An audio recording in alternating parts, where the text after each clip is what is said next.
sin esa salud no podemos construir ese futuro en el que van a haber tantos cambios, cambios que van a afectar también directamente a la composición y a la gestión de nuestras ciudades. De ello vamos a hablar.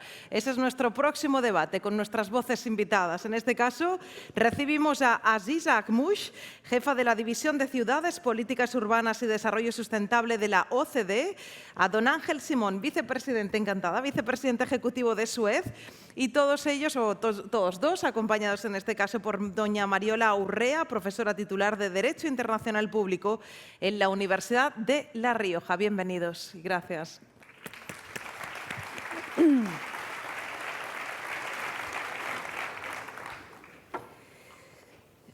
Unos primeros datos que puedan servirnos de contexto para abordar esta conversación con el vicepresidente del Grupo Suez, Ángel Simón, y con la jefa de la Unidad de Ciudades, Política Urbanística y Desarrollo Sostenible de la OCDE, Aziza Akhmouch. En 1900, solo el 13% de las personas que habitaban este planeta lo hacían en entornos urbanos. Sin embargo, en 2050 es muy probable que en torno al 67% de esas personas habitarán en ciudades. En definitiva, 7 de cada 10 personas habitarán en núcleos urbanos. Las ciudades simplemente representan el 0,5% del espacio de nuestro planeta. Estos datos, sin duda, interpelan a urbanistas, arquitectos, economistas, empresarios, también, por supuesto, a economistas, a responsables políticos, a juristas. Pongan ustedes todos los actores que consideren pertinente como elementos de tracción y de transformación de las ciudades, y les interpelan sobre aspectos como cómo hacer sostenible en presente, pero sobre todo a futuro, la vida en las ciudades, cómo preservar la cohesión económica, social en ellas, cómo armonizar esta forma de ordenar a las personas en los territorios con la cohesión territorial de un país. Para pensar en grande, decía Antonio Banderas esta mañana que él reivindicaba esas ciudades que piensan en grande, vamos a ordenar este diálogo. Tengo el placer de poder coordinar este diálogo, como les decía, con Ángel y con Aziza. En un entorno como este, en un congreso como este, creo que podemos empezar a hablar de ciudades y de transformación de las ciudades, y haciéndolo desde el punto de vista del liderazgo.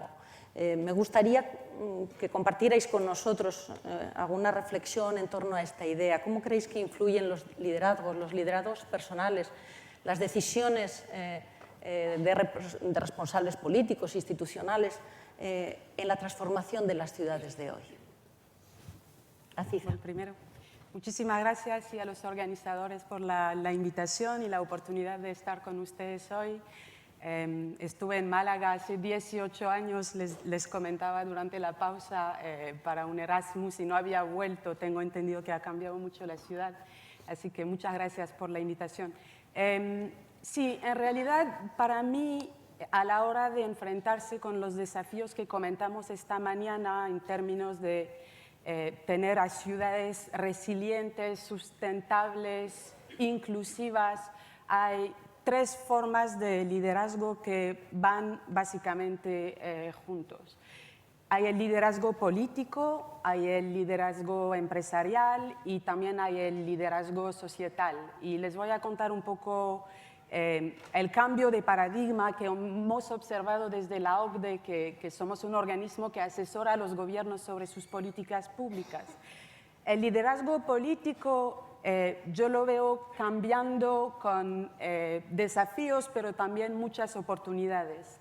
Vemos cada vez más en los países más avanzados, las economías más avanzadas del mundo, un rol cada vez más importante de los gobiernos subnacionales, de los alcaldes, de los gobernadores, y a veces en áreas donde los gobiernos nacionales tienen un perfil más bajo o menos ambicioso. Y es un mensaje importante ver, alguien comentaba esta mañana, cuando la primera potencia mundial se retira del Acuerdo de París, ¿cómo hacemos? es un fenómeno interesante ver cómo los alcaldes en Estados Unidos se están haciendo cargo a su escala de las herramientas que permiten transitar hacia una economía de bajo carbono. Entonces hay una forma de responsabilidad compartida entre niveles de gobierno y un liderazgo muy interesante para el alcalde y el gobierno subnacional. El liderazgo empresarial también lo vemos cambiando con el nuevo paradigma de desarrollo sustentable. Vemos que las empresas, y creo que el mensaje fue muy claro esta mañana, van cada vez más allá que la responsabilidad societal de la empresa. Creo que hay un entendimiento hoy que el lucro no puede ser un objetivo per se o un fin per se, sino un medio para lograr un fin, y esa idea de que la gobernanza no son solo los gobiernos y todos los empresarios en la ciudad, que es el territorio que crea este ecosistema empresarial, tienen un rol que desempeñar, es sumamente importante. Y por fin el liderazgo societal, donde ahí también vemos un cambio de paradigma muy importante en países de la OCDE como Chile. Chile es un país de la OCDE. Francia, donde estuvieron las chaquetas amarillas, es un país de la OCDE. Un cambio de paradigma donde vemos un descontento popular que aumenta desde la crisis del 2008, con más del 60% de los ciudadanos que desconfían en la capacidad de los gobiernos de asegurar su bienestar. Un cambio de paradigma donde ya no queremos más intermediación, pasar por ONGs, y donde cada ciudadano se tiene que hacer cargo de esa concientización de los desafíos de la ciudad. Entonces yo diría que son tres formas de liderazgo que son muy complementarias y que se enriquecen mutuamente y que son necesariamente vinculadas para tener ciudades sustentables. Ángel. Sí, no, yo creo que tú, Aziza, bueno, primero buenas tardes, muchísimas gracias por estar aquí, gracias al alcalde de Málaga por acogernos, ¿no?, en esa magnífica ciudad en la que yo he estado varias veces, pero que francamente cada vez está mejorando más, como tú muy bien dices, ¿no? Y vuelvo a lo que tú decías, efectivamente tú creo que has comentado los liderazgos, los tres liderazgos que necesitamos en las ciudades para realmente avanzar. Tres liderazgos que además tienen que cooperar entre sí, es decir, no es válido que haya preponderantemente un único liderazgo sobre los otros tres, es decir, verdaderamente al final las ciudades son donde va a pasar prácticamente todo en el mundo, tú lo has expresado muy bien, Mariola.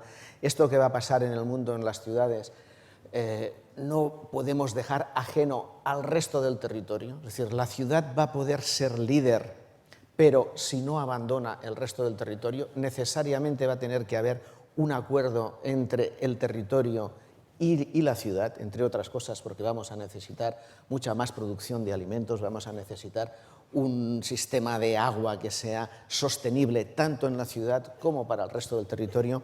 Por lo tanto, necesitamos ciudades líderes. El liderazgo en la ciudad se producirá con esos tres liderazgos dentro de cada una de la ciudad y con acuerdo, y por supuesto con liderazgos positivos. A veces nos encontramos en ciudades en que alguno de estos tres liderazgos, o a veces los tres, son negativos. Estas ciudades, desde luego, no van a liderar nada en el mundo ni van a poder ser competitivas para que las cosas buenas se produzcan. Por lo tanto, ese del liderazgo, esa colaboración, esa participación público-privada que yo he comentado muchísimas veces en mis intervenciones públicas, porque además lo creo así, en esa participación público-privada en la que cada uno juega su rol, en la que cada uno es líder en aquello que pueda hacer y que, por supuesto, como tú muy bien has dicho, Aziza, y eso lo hemos compartido tú y yo en más de una ocasión, con ese papel empresarial que, como muy bien ha dicho Jordi Wall esta mañana, se entiende como ese compromiso con todos los stakeholders, que al final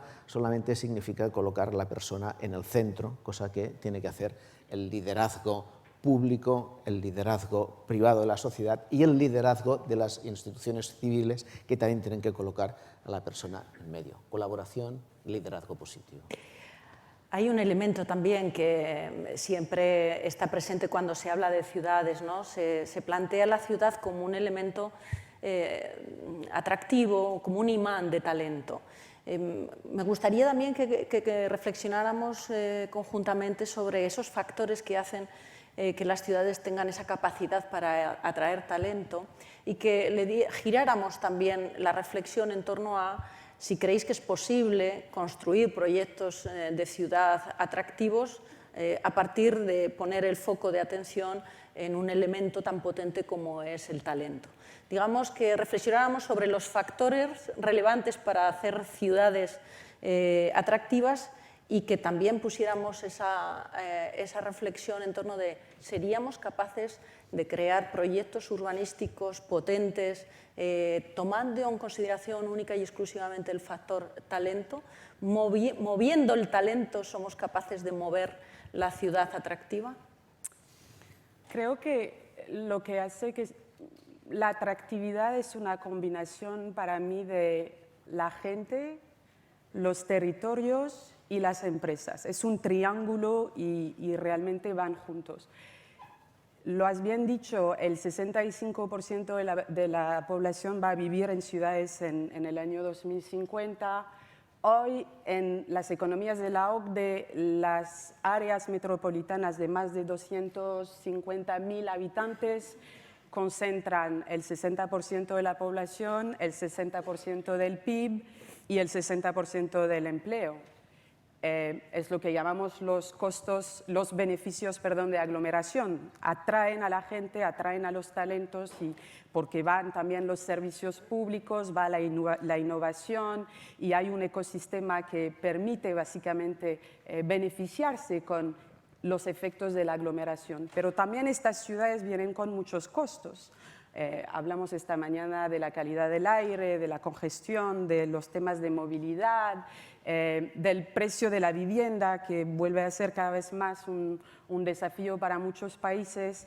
Y entonces muchos de los gobiernos hoy están básicamente pensando en cómo crear un sistema de ciudades que no sea solamente una concentración, digamos, de individuos en polos de competitividad y de atractividad, sino que se vayan creando polos de atractividad y competitividad en territorios que tienen un potencial y donde este triángulo entre la gente, las empresas y básicamente los territorios puede cambiar la dinámica. Entonces es algo para mí bidireccional. Hay que maximizar el bienestar en las ciudades y hacer que no solo vayan atrayendo a los talentos, pero que puedan también retenerlos. Y hoy sabemos que los ingresos no son suficientes, se habían dicho esta mañana, es el bienestar en general, todos los aspectos no materiales que busca una persona, pero también crear un sistema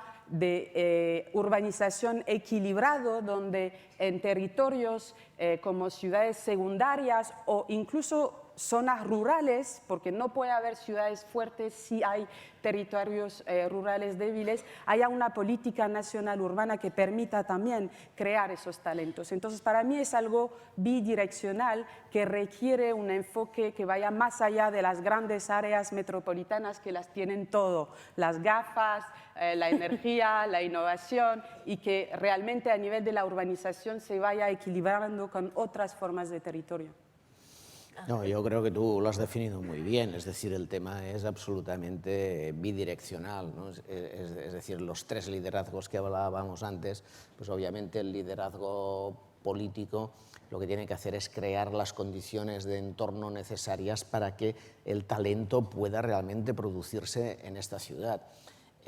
A mí me da muchísima lástima cuando vas a una ciudad como Venecia en estos momentos, que realmente fue una ciudad en aquel momento, en su momento álgido, fue una ciudad líder, que hoy sea absolutamente un parque temático, ¿no? Es decir, hay el riesgo en nuestras ciudades en el que si no somos capaces de mantener ese equilibrio entre una determinada planificación urbana, y ahí está la responsabilidad de ese liderazgo que antes hablábamos por parte del sector político, de la administración y de las instituciones, que permita que se cree ese talento. Al final, el sistema empresarial, el sistema comercial no es más que conocimiento y no es más que talento, por lo tanto es bidireccional. Mientras que se consiga hacer una ciudad equilibrada urbanísticamente, atraerá a un talento que además se instalará y atraerá otro talento con, además, como tú muy bien comentabas, la sociedad civil. Es decir, no puede haber una ciudad Google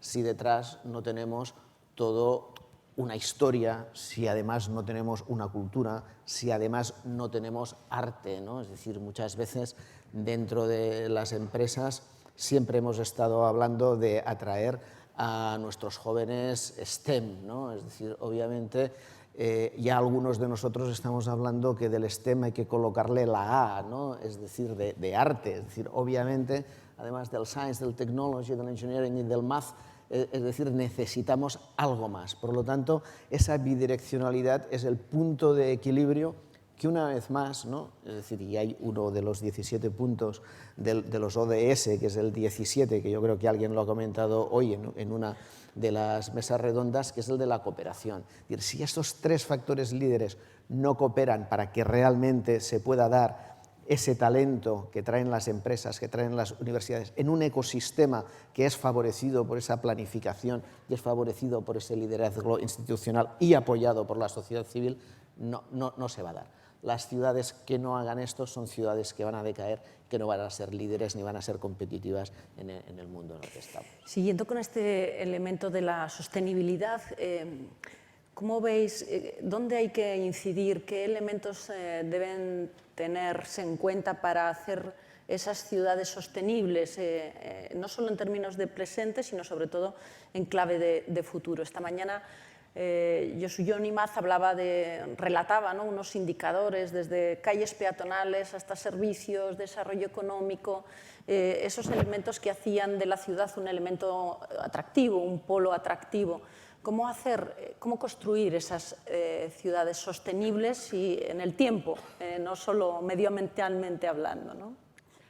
Yo creo que la agenda de los Objetivos de Desarrollo Sustentable realmente tiene un potencial muy fuerte para no ser como una agenda que se tiene que cumplir ahora por los gobiernos porque se comprometieron y cada año hay que monitorear básicamente el progreso en cada una de las áreas de políticas, sino porque es una herramienta para volver a pensar completamente la manera con la cual planeamos, asignamos presupuesto, priorizamos, porque se sabe muy bien que lograr algunos de esos objetivos individualmente puede tener consecuencias detrimentales en otros objetivos. Uno puede ir, por ejemplo, con la ODS 7, que es energía abordable, y sabemos, Ángel y yo, que puede tener consecuencias detrimentales sobre agua si se subsidia, por ejemplo, algunas categorías de usuarios que bombean en los acuíferos sin incentivo racional. Entonces va en contra de la ODS 6.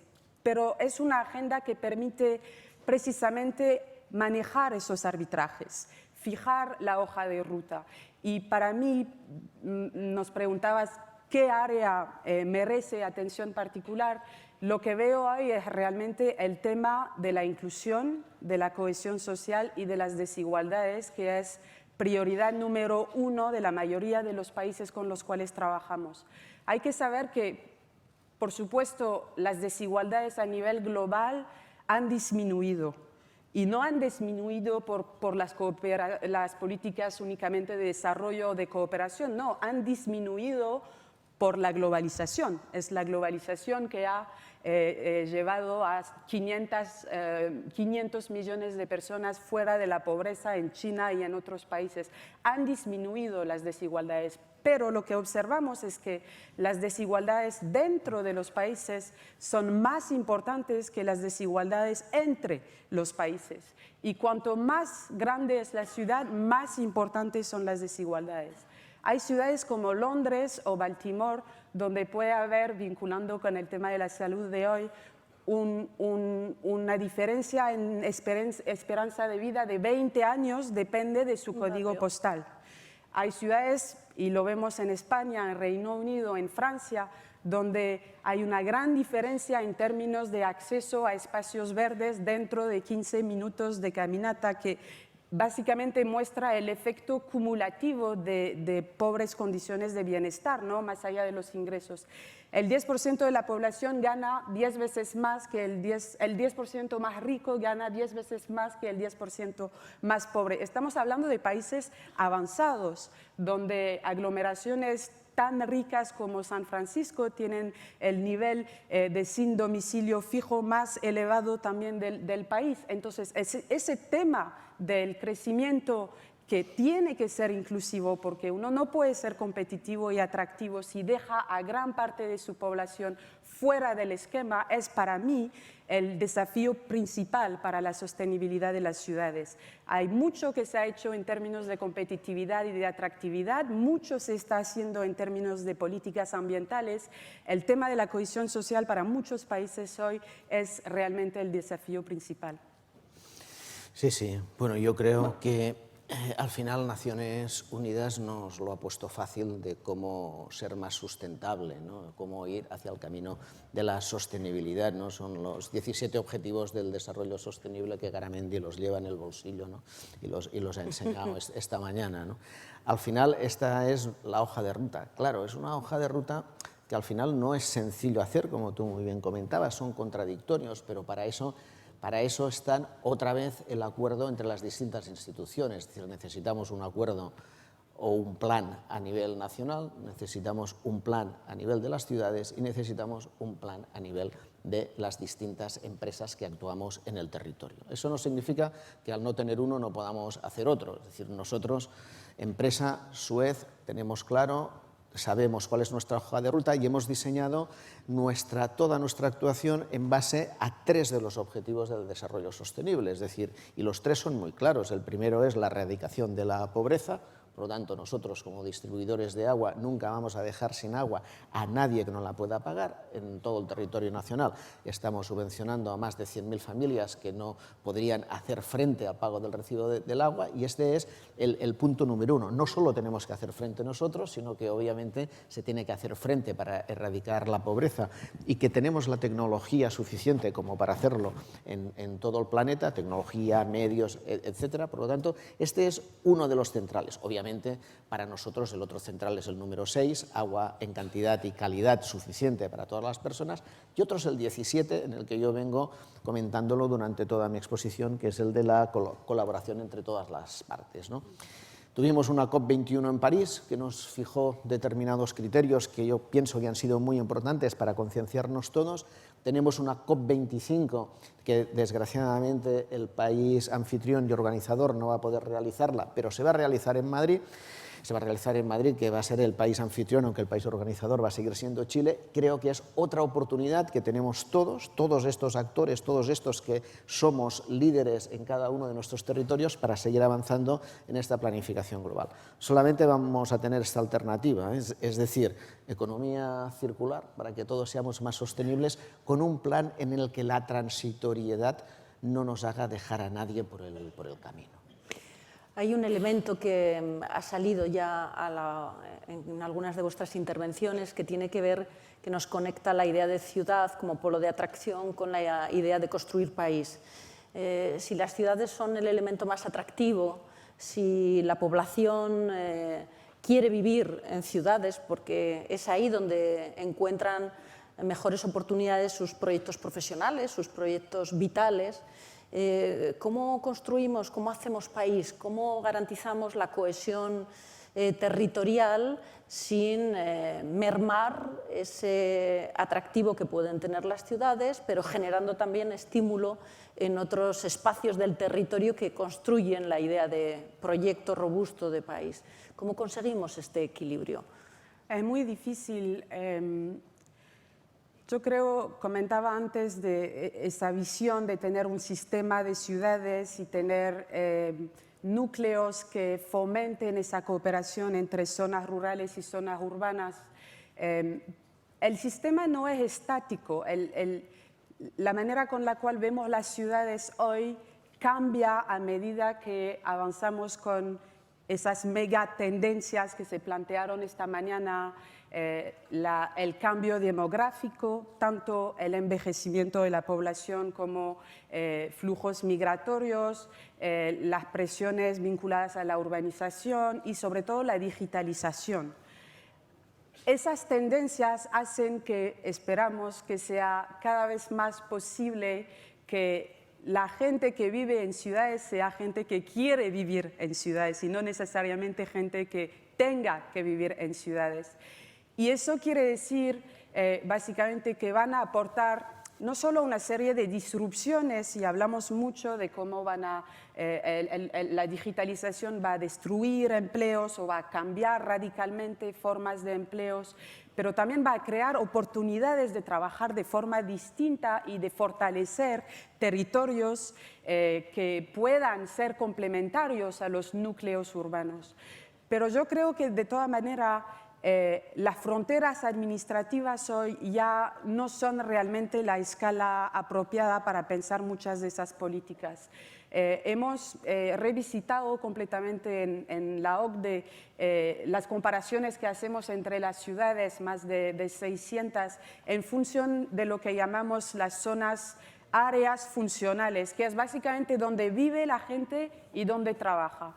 Porque cuando se trata de vivienda, de transporte, de agua y de otras áreas de políticas, importa mucho más, digamos, esos flujos domicilio-trabajo y esa geografía, digamos, económica que las fronteras administrativas. Eso para decir que un primer paso es realmente ampliar el espacio de lo que consideramos el núcleo urbano y fomentar esa cooperación entre territorios rurales y urbanos, y ahí las políticas públicas tienen un rol fundamental de inversión, de difusión de innovación, de fomento de capacidades y de liderazgo político, de infraestructura y servicios públicos, y son básicamente los políticos o las políticas públicas que pueden mantener este equilibrio.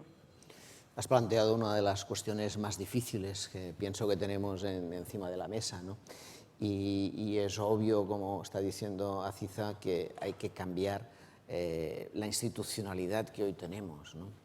Y en esta campaña electoral prácticamente nadie ha comentado nada de este tema, cuando realmente yo pienso que es uno de los más importantes, ¿no? Yo estoy seguro, y discúlpeme alcalde, ¿no?, que el alcalde de Málaga no está realmente satisfecho con su capacidad de actuación en un área metropolitana que le desborda claramente con las decisiones que él pueda tomar dentro de su propio territorio, ¿no? Por lo tanto, ahí seguro que tenemos un marco institucional, no solamente en Málaga, sino en muchas de las principales ciudades españolas, en que el área metropolitana o muchas veces la región desborda absolutamente la capacidad que tiene el alcalde de tomar decisiones en este determinado territorio. Por lo tanto, yo creo que esta es una de las necesidades evidentes que se van a tener que afrontar. En este país ya sé que hay muchas más en el ámbito territorial e institucional, pero nos estamos jugando nuestra competitividad en el futuro, nuestro bienestar en estas ciudades, y yo no tengo ninguna duda que vamos a tener que abordarlo. Y retomando lo que decía Aziza y que también en nuestra primera intervención hemos hecho, es obvio que no pueden existir ciudades sin un acuerdo con el territorio que algunos han venido a denominarles, cosa que yo no estoy de acuerdo, la España vacía, ¿no? Es decir, tiene que haber el acuerdo entre ese territorio en el que están pasando todas las cosas con el otro territorio sin el cual tampoco podríamos vivir en las ciudades, y que, por supuesto, como tú muy bien has dicho, la gente que esté ahí se queda porque quiere quedarse, y con la digitalización, la innovación y las nuevas tecnologías se les permite que puedan quedarse ahí. Es muy difícil, ¿eh? Esta mañana se planteaba por parte de Javier Solana y también de Shlomo Ben-Ami ese reto de la democracia y el capitalismo, y ahora al escucharos pensaba que uno de los deberes que se pueden poner las ciudades, o incluso de los desafíos, es convertirse en esos polos de atracción, pero sobre todo de cuidado para ese gran valor que en sociedades como la nuestra es el elemento democrático, ¿no? Se hablaba también esta mañana de la importancia de preservar nuestros valores. Probablemente la unidad administrativa de cuenta óptima sea en este caso la ciudad, ¿no?, para preservar esa cultura democrática y esos elementos que hacen identificable a nuestras democracias liberales.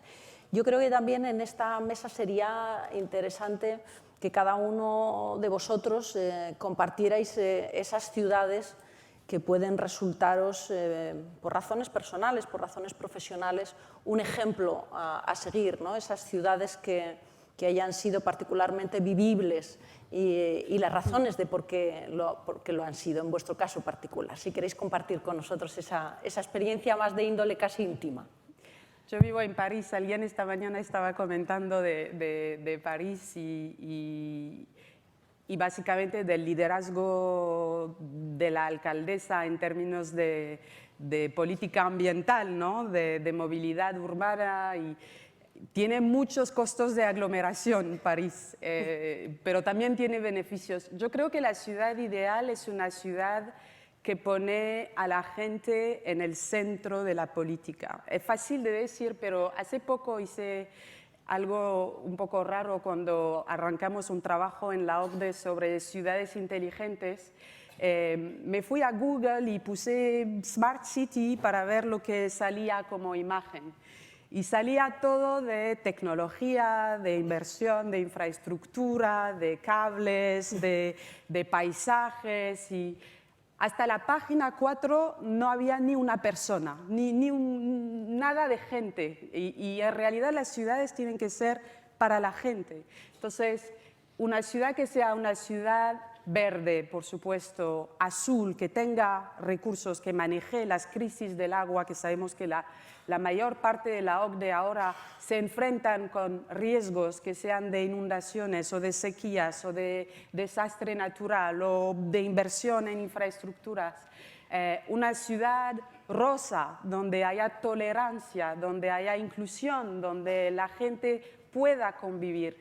Y una ciudad donde haya confianza en la capacidad de los gobiernos en prestar servicios públicos, en asegurar educación, salud, acceso a distintos servicios públicos. Entonces, no sé si hay una ciudad ideal. Creo que muchas de las ciudades tienen algunas componentes y el arbitraje al final del día es que nos quedamos en un lugar porque no es tan mal. Ángel. Bueno, yo te voy a contestar, pero tú también vas a contestar a esta, no te vas a escapar.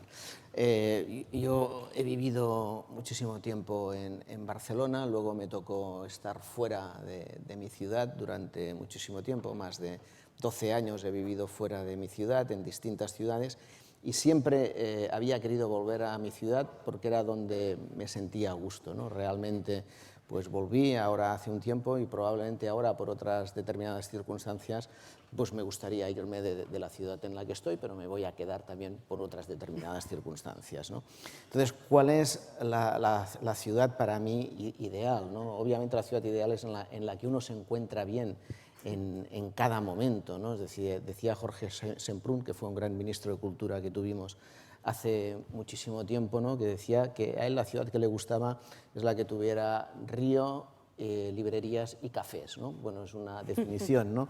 Yo te diría que a mí la ciudad que me gustaría sería una ciudad efectivamente sostenible, una ciudad solidaria, una ciudad inclusiva y una ciudad en la que tuviera un proyecto colectivo de vivencia asumida y pactada entre todos los habitantes de la ciudad y que entre ellos fueran felices, cosa que ahora en mi ciudad me cuesta mucho encontrar. Bueno, me dabas la oportunidad también, Ángel, de compartir esta idea con todos ustedes y con vosotros.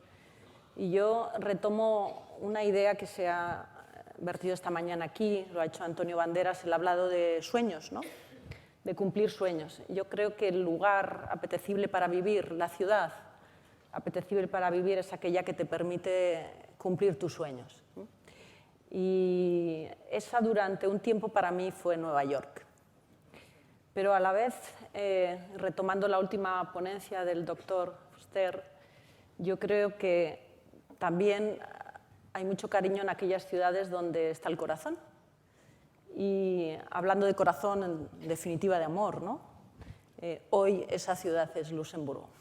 Así que este es un poco el striptease que Ángel, que Aziza y que yo misma hemos hecho con todos ustedes hablando de ciudades, hablando de entornos urbanos para definir proyectos vitales, para desarrollar proyectos profesionales y todas las reflexiones que han ido saliendo seguro y muchas otras que se pueden compartir irán definiendo esa idea de transformación de las ciudades en clave de presente y también en clave de futuro. Muchísimas gracias, Ángel, Aziza y también a todos ustedes.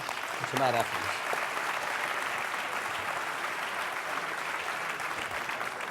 Adelante. Muchísimas gracias. Un placer escucharles también Y gracias también por ser tan estrictos con el tiempo.